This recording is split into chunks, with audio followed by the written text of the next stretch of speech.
What's up, my guys? How y'all doing this good Sunday? Well, baby, if you are Kimora Lee, is Puppy out here at Hexen?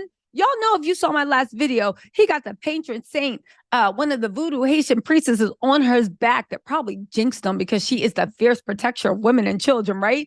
But honestly, there have been rumors for a while that Puffy be out here hexing people, and maybe he be out there putting hits. I don't know. But all jokes aside, Kimora Lee Simmons' house literally caught on fire. Now, if you guys don't know, people have been saying that Kimora Lee has been asking questions about Puffy, specifically related to Kim Porter. Now, what she plans on doing with that or how far she plans on going, I do not know. One thing I do know is she was one of the most vocal people against Puffy. One of the most vocal people against Puffy. She also was one of Kim Porter's best friends. And the streets were saying that when Kim Porter passed away from pneumonia, right? Kimora Lee was one of the main people saying she wanted the case reopened. Let's not forget that Kim Porter was also a bridesmaid in Kimora Lee's wedding. So was Erica Kennedy. Erica Kennedy was also a bridesmaid. Erica Kennedy got in an argument with Diddy. She wrote a book that was partly based on Diddy, and some people say Russell Simmons too, but it was definitely Diddy was in there. Erica Kennedy retweeted that. And when he got with Cassie, she even said, oh my God, I feel like the Cassie Diddy situation is just like the same situation in Bling. She did not know Cassie exists, but I think it's fair to say that Diddy treated all women he was with the same way he treated Cassie. I don't think anybody got better treatment. But that's my opinion. Anyway, Erica Kennedy also died under mysterious natural causes. Then cut to, of course, Kim Porter, who had been confirmed that it was confirmed she was actually writing a book, a tell-all book about Diddy. She also passed away from mysterious circumstances. They said it was pneumonia, but let's not forget that the first coroner that did the autopsy on Kim Porter, he actually found some type of toxic substances, traces of it, and he wanted to do a more in-depth autopsy. He was a coroner to the stars. They pulled him off the case, right? And put a new coroner on that said, oh, no, she died of pneumonia. Isn't that funny? Oddly enough, that same guy died, I think, 2 years after he got pulled off of the case. Again, these are a lot of coincidences, but coincidences follow Puffy around all the time. Let's also not forget that Kim Porter's niece, who also happens to be tight with Kimora, she's suing Puffy for a bunch of stuff too. But we'll get into that later, y'all. Let's focus on Kimora Lee's house. She said, my house caught fire. The kids and I are all fine. I cannot express enough my deepest gratitude to the numerous battalions, ladders, and units that attended to us for many hours today and quite possibly saved our lives. Thank you. Now, it looks like listen,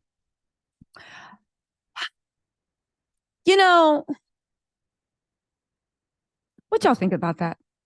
Because I honestly got to be serious with y'all.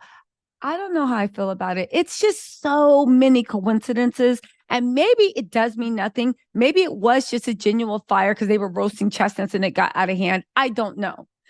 But I do think that it's odd that now that the block is hot, all this mess is happening while the block is hot. And also the fact that she said my house caught on fire. It caught on fire in the morning on a Sunday morning when they were all supposed to be sleeping. We all know that it's not necessarily the fire that takes people out, but the smoke and the carbon monoxide poisoning. Again, it could be a coincidence, but it's so odd that wherever Diddy is around, there are so many coincidences. I want to know in the comments, what's your theory about what you think is going on? I know what I know, and I told you guys what I know and what I believe to be true. But again, Diddy is maintaining he's 100% innocent. He didn't do anything. These are all lies. But the streets are talking, and now Kimora Lee Simmons' house is catching fire right around the time that all these questions are coming up with Diddy. Let's also not forget in New York City, there were a really shameful time, the Bronx fire apartments, when it used to be that when people were trying to take people out, they would 100% set fires in people's houses. Now, I'm not saying Diddy had anything to do with this, and I'm not saying this wasn't a freak accident. I am saying that this is really, really weird. That's all. The timing is weird. You know what other timing is weird? Have we talked about Young Miami, right? Have we talked about Young Miami? It looks like Young Miami might be done with Diddy because those pockets dried up. If you guys don't know what I'm talking about, Diddy had to pay out of his pockets. Okay. Don't believe that. I'm going to do a quick 8-minute video later on today so you can like cite me, right? If you guys ever want. Stop believing that crap about the insurance companies made Diddy settle. That is nothing, in my opinion, but Diddy apologists and Diddy propaganda trying to make it seem like he might have been innocent, but he was forced to do it. Diddy paid for that settlement out of his pocket. The insurance company did not pay. The insurance company would not pay. And baby, if you want me, I'll put a video up actually explaining why. And this is with real law, and this is going directly to insurance law. Do you see what I'm saying? It didn't happen. Well, case in point, long story short, you cannot get insurance for doing something illegal. If that's the case, every blank trafficker and every blank dealer will have liability insurance. Like, you guys, stop it. Stop it. You can't do that. Even with the directors and the CEOs, it just don't work like that. The insurance company will drop you before that happens. Anyway, right?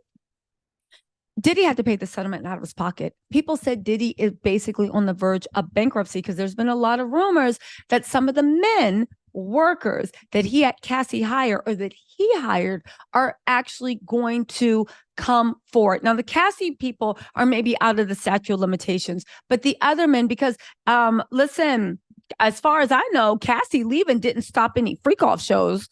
Right? I would think not. Sean, Diddy, please make a statement if they have. But those freak offs were still going on. This is his guilty pleasure. He loved it. When Cassie left, Gina took over. Gina's gone. I don't know who else is on the job. But at the end of the day, you always have to think, right? Those freak offs are going on. That's what he worked so hard for, to feel powerful. Okay.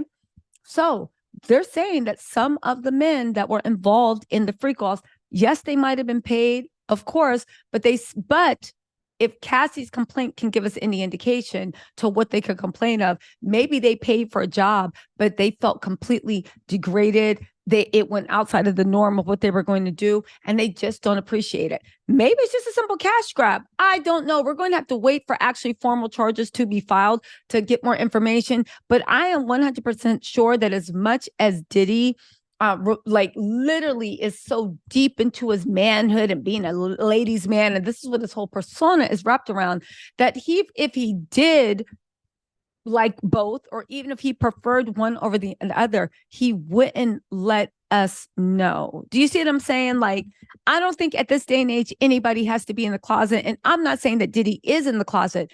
I am saying that if Diddy is in the closet, it would be from his own shame and guilt and his own making, not necessarily what society tells him he has to have. But let's get back to the Cassie thing, because the Cassie thing is the thing I find most interesting. So Cassie hurt Diddy's pockets. People said that, of course, the Cassie lawsuit, the 2 other lawsuits he might actually file, the other people that came to him silently, I think Aubrey O'Day settled. I think, what's his name? Roger Bonds settled. I think a lot of people, I think Dom Richards settled. I think D Woods quietly settled, because they were the only 3 people out of Danity Kane that didn't sign the thing. That's also not counting the other people that saw what happened to Cassie and got everything together real quick. That's also not counting, okay? The fact that there might actually be men involved. I think that Diddy's pockets are, and I know some people are like, oh, please, you think that's hurting a billionaire? Y'all need to realize that, yes, Diddy has a lot of money, but no billionaire has that much liquid assets. Even Elon Musk, and he is a billionaire 100 times over compared to, had to sell Tesla stock in order to buy Twitter. Billionaires just don't got racks underneath. Now, granted, they might have 100 million, 200 million, 500 million. They might even have 1 billion liquid. But liquid assets is cash. That's different from having like your bank account, your yacht, your car, your houses, your jewelry, all that time.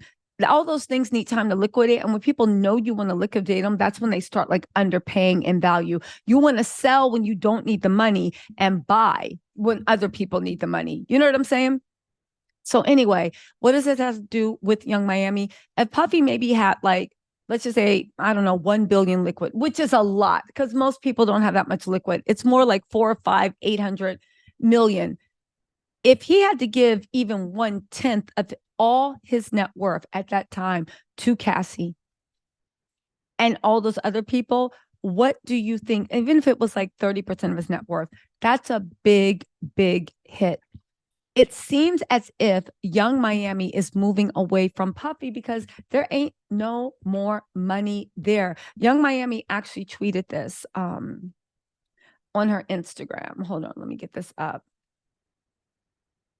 Young Miami tweeted on her Instagram. Again, I don't think Diddy's a viable meal ticket anymore because, yeah, I'll tell you in a second.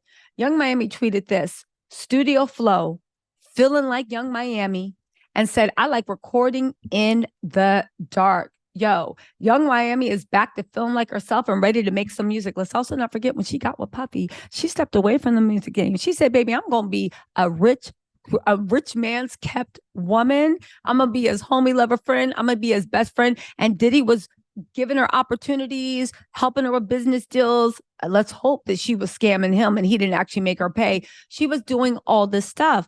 So why would that be important now? Because Diddy, as much as people don't want to believe it, Diddy's money is funny right now. What's more, his PR team thinks that Young Miami is a bad look in the way that they think that he needs to get into. Probably Reverend T.D. Jenks is going to help him be redeemed. You know, the church, as long as you throw some bathwater on your face, they'll be like, oh, he's saved, even though it just be like, I see no proof. He sealed the devil. Just because the water didn't start boiling when he walked in the church don't mean that he has been delivered. But all jokes aside, first of all, he doesn't have as much assets. 2, he can't do the FOs.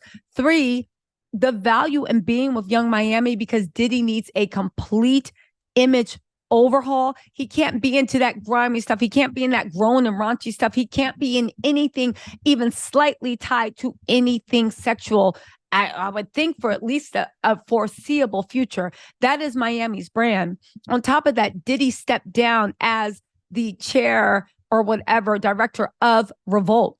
Now, even though Young Miami, Carisha Please is a very, very popular show, they're now looking at everything tied to Diddy as a little tainted. On top of that, there's a big difference between dating Diddy and actually being the person dating the one that is running the whole network. Do y'all see what I'm saying? Anyway, they're saying Young Miami is back in the studio. She's getting back to focusing on her rap career. And apparently Diddy's pockets have signed, like literally have dried up. Or at a certain point, maybe Diddy actually is taking his PR people's advice and basically saying, yeah, no, like you can't be next to Young Miami. But here's all I want to say. Young Miami isn't the one that Cassie sued. Young Miami is young, free. She living her life. Okay, you don't got to be in bed with her. Diddy's the one that, if Cassie can believe, is almost doing criminal, sick, vile stuff. Instead of Diddy being like, oh, that's a bad look, let me try to find someone, Young Miami should be running away from him as quick as possible. Because the only reason they was even together is because of Diddy's money and Young Miami's relevancy and clout. Diddy's money is looking real funny, but Young Miami still got her relevancy. She still has her cultural appeal, and she still also has a career. So good for Young Miami doing it. I do hope that what everybody's saying is true, that she was not Cassied and that she was in control of the situation. Because don't forget, even Cassie said it took about 2 years for Diddy to really start getting into crazy stuff. And Young Miami and Diddy are going on 2 years. So I hope she stayed ahead of the curve. She's feeling like herself. And much success to her, Cassie, Kimora. Much success to everybody in the world, except for Diddy and the people that helped him. Y'all, listen, let me know what you think in the comments. I'll talk to y'all later. Bye.